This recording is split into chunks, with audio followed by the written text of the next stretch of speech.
जिले की आईपीएस अधिकारी नंदिता कुमारी एक ऑटो में बैठकर अपने घर जा रही थी। ऑटो ड्राइवर को यह बिल्कुल अंदाजा नहीं था कि जो महिला उसकी ऑटो में बैठी हुई है वह कोई आम महिला नहीं बल्कि जिले की आईपीएस अधिकारी हैं। नंदिता लाल रंग की साड़ी पहनी हुई थी और देखने में वह बिल्कुल एक आम सी महिला लग रही थी। वह अपने भाई की शादी में शामिल होने के लिए छुट्टी लेकर अपने घर जा रही थी। नंदिता ने सोचा कि अपने भाई की शादी में वह आईपीएस अधिकारी के रूप में नहीं बल्कि सिर्फ एक बहन के तौर पर जाएंगी। ऑटो चलाते हुए ड्राइवर ने कहा, मैडम, आपकी वजह से मैं इस रास्ते से जा रहा हूं, वरना मैं इस रास्ते से बहुत कम जाता हूं। आईपीएस अधिकारी नंदिता ने ऑटो वाले से पूछा, लेकिन ऐसा क्यों भैया, इस रास्ते में क्या प्रॉब्लम है? ऑटो ड्राइवर ने कहा, मैडम, इस रास्ते पर कुछ पुलिस वाले खड़े रहते हैं। हमारे इस इलाके का जो इंस्पेक्टर है वह ऑटो का चालान बिना वजह काटता है और ऑटो वालों से बिना किसी गलती के पैसे वसूलता है, और अगर इंस्पेक्टर की बात नहीं मानते तो वह लोगों के साथ मारपीट करता है। आज पता नहीं मेरे किस्मत में क्या लिखा है। ऊपर वाला करे कि इस टाइम पर वह इंस्पेक्टर रास्ते में ना मिले, वरना वह बिना गलती के मुझसे पैसे वसूल करेगा। आईपीएस नंदिता मन ही मन सोच रही थी, क्या सच में यह ऑटो ड्राइवर जो कह रहा है वह सच है? क्या वाकई यहां के थाने का इंस्पेक्टर इतना गलत काम करता है? थोड़ी ही दूर आगे बढ़ने पर उन्होंने देखा कि सड़क के किनारे इंस्पेक्टर दिलीप राणा अपने साथियों के साथ खड़ा था और वाहनों की चेकिंग कर रहा था। जैसे ही ऑटो उनके सामने पहुंचा, इंस्पेक्टर दिलीप राणा ने लाठी से इशारा करके ऑटो को रोक दिया। फिर इंस्पेक्टर दिलीप गुस्से में बोला, अरे ओ पायलट, नीचे उतर। तेरे बाप की सड़क है क्या? इतनी तेज स्पीड में ऑटो चला रहा है, कानून का कोई डर नहीं है क्या? चल अब जल्दी से 5,000 का चालान भर। इतना कहकर इंस्पेक्टर ने चालान बुक निकाल ली। ड्राइवर मोहन डरते हुए बोला, साहब, मैंने कोई नियम नहीं तोड़ा, आप किस बात का चालान काट रहे हैं? कृपया ऐसा मत कीजिए, मेरी कोई गलती नहीं है और अभी मेरे पास इतने पैसे भी नहीं हैं। मैं आपको 5,000 रुपए कहां से दूं? यह सुनकर इंस्पेक्टर दिलीप और भड़क गया। उसने ऊंची आवाज में कहा, ज्यादा जुबान मत चला मेरे सामने। पैसे नहीं है तो ऑटो क्या फ्री में चलाता है? जल्दी से ऑटो के कागज निकाल, कहीं यह ऑटो चोरी का तो नहीं है? ड्राइवर ने जल्दी से सारे कागज निकाल कर दिखा दिए। कागज बिल्कुल ठीक थे, सब कुछ पूरा था, लेकिन इंस्पेक्टर दिलीप ने फिर भी कहा, कागज तो सही है लेकिन चालान तो भरना ही पड़ेगा। अब 5 नहीं तो 3,000 ही दे दें, वरना तेरी यह ऑटो अभी सीज कर दूंगा। पास ही खड़ी आईपीएस नंदिता नेगी यह सब कुछ ध्यान से देख और सुन रही थी। उन्होंने देखा कि किस तरह इंस्पेक्टर दिलीप सिंह राणा एक गरीब और मेहनती ऑटो ड्राइवर को बिना वजह परेशान कर रहा था, उससे पैसे वसूलने की कोशिश कर रहा था।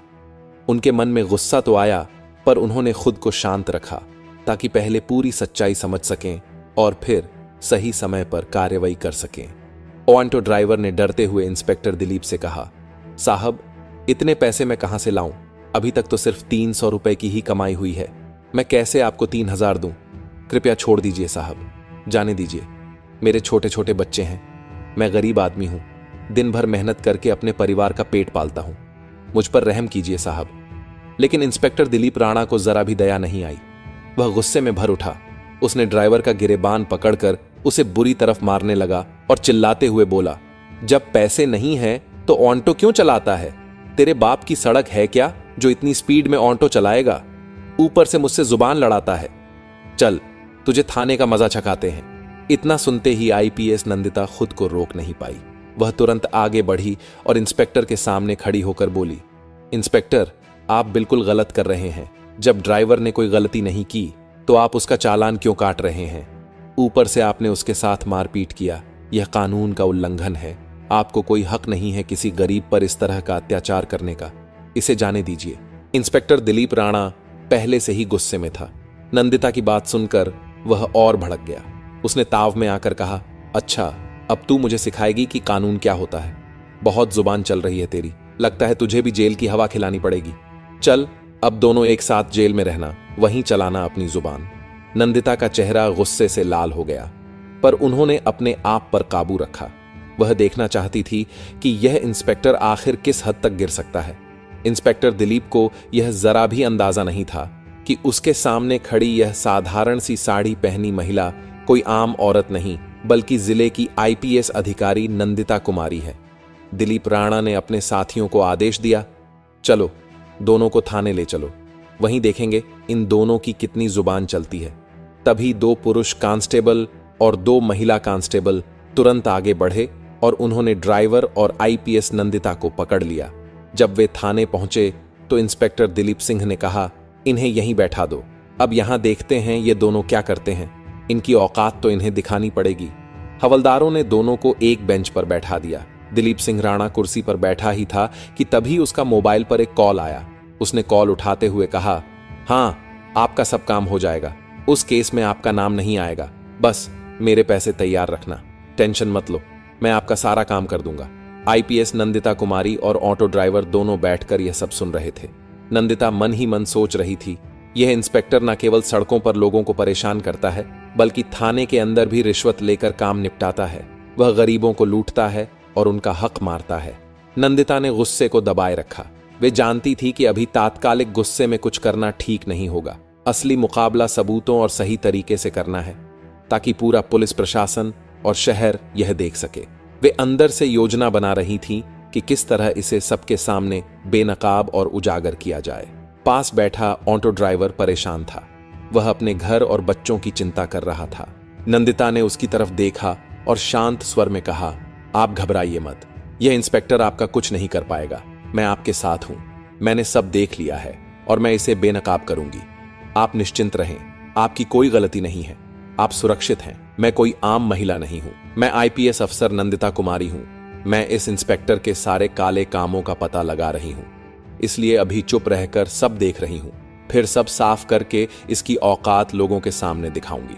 यह सुनकर ऑटो ड्राइवर को थोड़ा सुकून मिला। उसने एक गहरी सांस ली और बोला, क्या आप सच में आईपीएस मैडम हैं? लेकिन जब मेरे साथ यह सब हो रहा था तो आपने कुछ क्यों नहीं कहा? मुझे बचाया क्यों नहीं? आप कहीं झूठ तो नहीं बोल रही हैं या आप इन लोगों से मिली हुई तो नहीं है? ड्राइवर थोड़ा घबराया हुआ था। नंदिता ने उसे शांति से भरोसा दिलाया, नहीं, मैं इन लोगों से नहीं मिली हूं, मैं सच में इस इंस्पेक्टर को बेनकाब करने के लिए चुप बैठी हूं। बस मैं देख रही हूं कि यह इंस्पेक्टर और कितने गलत इलीगल काम करता है, इसीलिए अभी चुप हूं, वरना चाहूं तो इसे तुरंत सस्पेंड भी करवा सकती हूं। तुम थोड़ा इंतजार करो, फिर देखो आगे मैं इसका क्या हाल करती हूं। कुछ देर बाद इंस्पेक्टर दिलीप राणा अपने कैबिन में चला गया। फिर उसने एक हवलदार को बुलाया और कहा, उस ऑटो ड्राइवर को बुलाकर लाओ। हवलदार तुरंत बाहर गया और ड्राइवर से बोला, साहब ने आपको अंदर बुलाया है। यह सुनकर ड्राइवर डर गया, मगर कोमल ने उसे हिम्मत दी और कहा, तुम परेशान मत हो, जो भी होगा मैं सब देख लूंगी। वह इंस्पेक्टर के पास गया। इंस्पेक्टर राणा ने ड्राइवर को देखकर हंसते हुए कहा, देख, अगर तुझे तेरी ऑटो बचानी है तो तुझे 3000 रुपए तो देने ही होंगे, वरना मैं तेरी ऑटो सीज कर दूंगा। ऊपर से तू मेरा दुश्मन भी बन जाएगा। पूरे इलाके में मेरा ही राज चलता है, मैं जो चाहूं वह कर सकता हूं, मुझसे टक्कर मत लेना, जो मैं कह रहा हूं वही कर। जल्दी से 3000 चालान भर दे। ड्राइवर का दिल जोर से धड़कने लगा। वह रोते हुए बोला, सर ऐसा मत कीजिए, मेरा हाल देखिए, अभी मेरे पास इतने पैसे नहीं हैं, मैं आपको 3000 रुपए कैसे दूं? प्लीज मुझे छोड़ दीजिए, मेरे घर में छोटे छोटे बच्चे हैं, मैं उन्हें क्या खिलाऊंगा? इंस्पेक्टर गुस्से में बोला, देख, मैं तेरी कोई भी बात नहीं सुनूंगा, पैसे दे, वरना तू बर्बाद होगा, तेरे परिवार को भी नुकसान होगा। अब पैसे तो तुझे देने पड़ेंगे। डर की वजह से ड्राइवर ने झट से जेब से 2000 रुपए निकालकर इंस्पेक्टर को दे दिए और कहा, मेरे पास बस इतना ही है, प्लीज ये रख लीजिए और मुझे जाने दीजिए। इंस्पेक्टर पैसे लेते हुए बोला, ठीक है, जा बाहर जाकर बैठ जा, और अब उस औरत को भेज जो तेरे साथ आई थी। ऑटो ड्राइवर बाहर आया और बोला, मैडम, अब साहब आपको बुला रहे हैं। नंदिता बिना झिझक उठी और अंदर चली गई। इंस्पेक्टर दिलीप राणा ने पूछा, नाम क्या है तुम्हारा? नंदिता ने आत्मविश्वास भरी आवाज में कहा, मेरे नाम से आपको क्या मतलब है? आप अपनी बताइए, आपने किस लिए बुलाया है? इंस्पेक्टर हैरान रह गया। उसे विश्वास नहीं हो रहा था कि एक आम औरत इतनी हिम्मत और आत्मविश्वास के साथ उससे इस तरह बात कर रही है। वो बोला, देखो, ज्यादा अकड़ मत दिखाओ, हमारे पास हर अकड़ की दवा है, अभी 2 डंडे पड़ेंगे तो सब अकड़ निकल जाएगी। अगर घर जाना है तो जल्दी से 2000 निकालो, वरना जेल की हवा खानी पड़ेगी। नंदिता ने बेखौफ होकर जवाब दिया, मैं आपको 1 रुपया भी नहीं दूंगी, मैंने कोई गलती नहीं की है। आप मुझसे किस बात के पैसे मांग रहे हैं? बिना वजह आपको पैसे देने का क्या मतलब? आप कानून का पालन कर रहे हैं या खुद कानून तोड़ रहे हैं? आपने जो यह वर्दी पहनी है उसका मतलब क्या? सिर्फ